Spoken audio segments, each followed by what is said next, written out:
स्वागत है आपका कुंडली विद शीतल चैनल पर।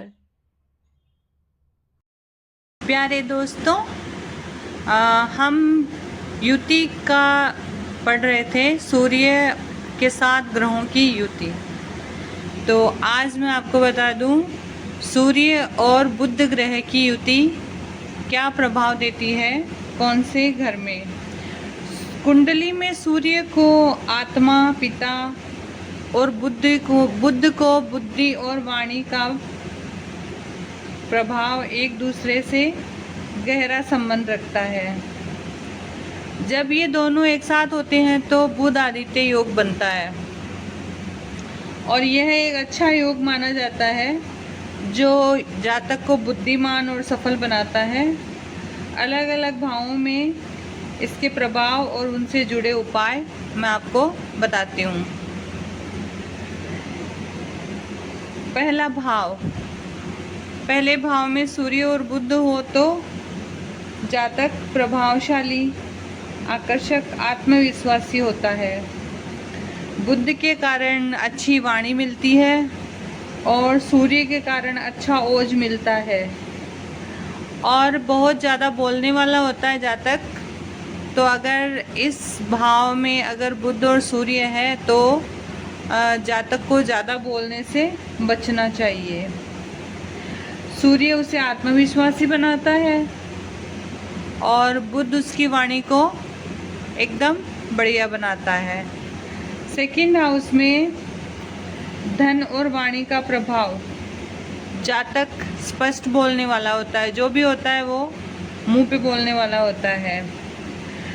लेकिन अगर ये युति यहाँ पे अशुभ है तो परिवार में कलह या घर से बाहर या दूर रहने की स्थिति बनती है, क्योंकि यहाँ पे अगर बुध और सूर्य की युति खराब है तो वह वाणी को खराब करता है और अगर यहाँ पे युति अच्छी है तो वह वाणी को बहुत अच्छा बना देता है। तो ये ग्रह स्थिति पे जब बनता है कि कौन से ग्रह की उस पर दृष्टि है, शत्रु राशि में है, मित्र राशि में है, वो सब देखने के बाद ये सब हम निकाल सकते हैं।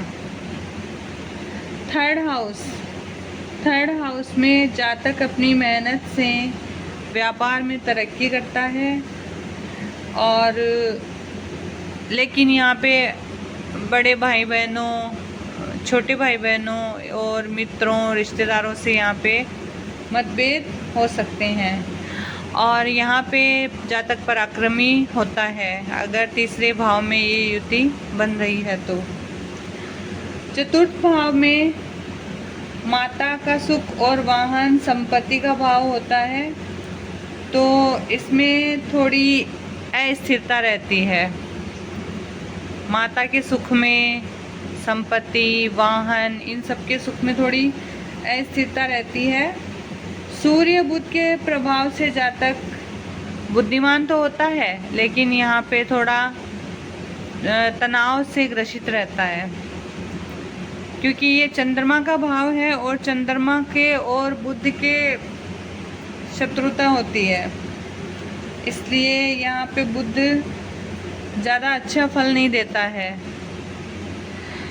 पंचम भाव में शिक्षा और संतान का भाव होता है। जातक बहुत ज़्यादा बुद्धिमान होता है और मेधावी होता है और संतान बहुत अच्छी होती है जातक की, और तंत्र मंत्र में रुचि रखता है अगर यहाँ पे बुध आदित्य योग बन रहा है तो। छठा भाव रोग और शत्रु का होता है। सूर्य जातक को शत्रुहंता बनाता है, मतलब शत्रुओं पे विजय प्राप्त करता है जातक। लेकिन मामा पक्ष को यहाँ कष्ट हो सकता है अगर ये युति आपके छठे भाव में बन रही है तो। सातवां भाव विवाह है और पार्टनरशिप का होता है। पार्टनरशिप चाहे वह लाइफ पार्टनर हो या आपकी जो व्यावसायिक पार्टनर हो, तो यहाँ पे जीवन साथी का स्वभाव थोड़ा प्रभावशाली और आप पे जातक पे हावी होने वाला, यानी कि हुक्म चलाने वाला हो सकता है। और अगर यहाँ पे ये युति बन रही है तो आपको व्यापार में जो साझेदारी होती है, पार्टनरशिप होती है, उसमें थोड़ा सोच समझ कर करें, नहीं तो ऐसे ही बिना पार्टनरशिप के ही अपना व्यापार करें तो ज़्यादा सही रहेगा। 8वां भाव आयु और गुप्त विद्या का होता है। जातक को रहस्यमयी विषयों में सफलता मिलती है, लेकिन यहाँ पे स्वास्थ्य का ध्यान रखना चाहिए। विशेषकर यहाँ पे ये पित्त कारक, वात पित्त कफ होता है ना, उसमें पित्त कारक यहाँ पे ये दोष देता है, तो इसका आपको ध्यान रखना है। और सूर्य का 8वें भाव में बैठना अच्छा नहीं माना जाता है वैसे, लेकिन कहीं कहीं पे सूर्य को अष्टम का दोष भी नहीं लगता है। तो ये आपकी और कुंडली पर ग्रह स्थिति को देख के पता चलता है कि आपके अन्य ग्रह कैसे बैठे हैं और उनका क्या प्रभाव कुंडली पे आ रहा है। 9वां भाव भाग्य और धर्म। जातक भाग्यशाली होता है, ज्ञानी होता है और धार्मिक भी होता है। 9वें भाव में ये कुंडली, यह युति अच्छा फल देती है अहंकार से, लेकिन यहाँ पे अहंकार बढ़ा देती है, तो जातक को अहंकार से बचना चाहिए। इसमें अहंकार की भावना आ जाती है, तो यहाँ पे अहंकार से बचना चाहिए। 10वां भाव कैरियर और पिता का होता है।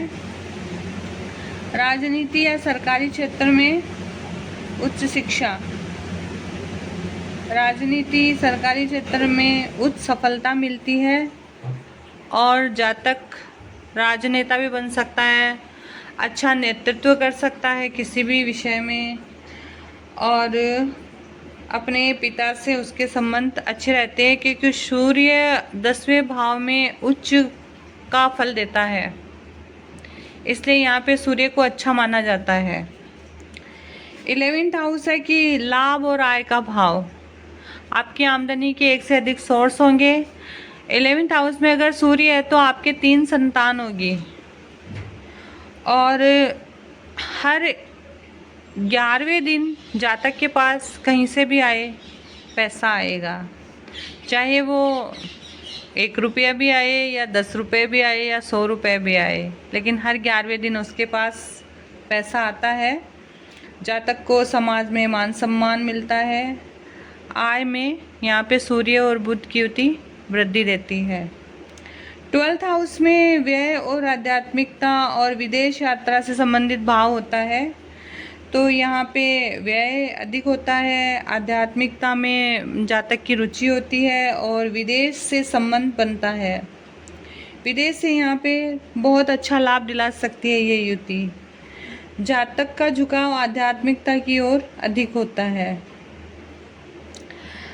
अब ऑल ओवर तो मैंने आपको बता दिया है, लेकिन फिर भी मैं आपको बता दूं कि यदि कुंडली में सूर्य बुध प्रतिकूल फल दे रहे हैं, यानी नेगेटिव फल दे रहे हैं, तो अगर आप इसके शुभ प्रभावों को बढ़ाना चाहते हैं तो सूर्य के उपाय: प्रतिदिन तांबे के लोटे में सूर्य देव को जल अर्पित करें, ओम सूर्याय नमः या गायत्री मंत्र का जाप करें, पिता का सम्मान करें, उनका आशीर्वाद लें।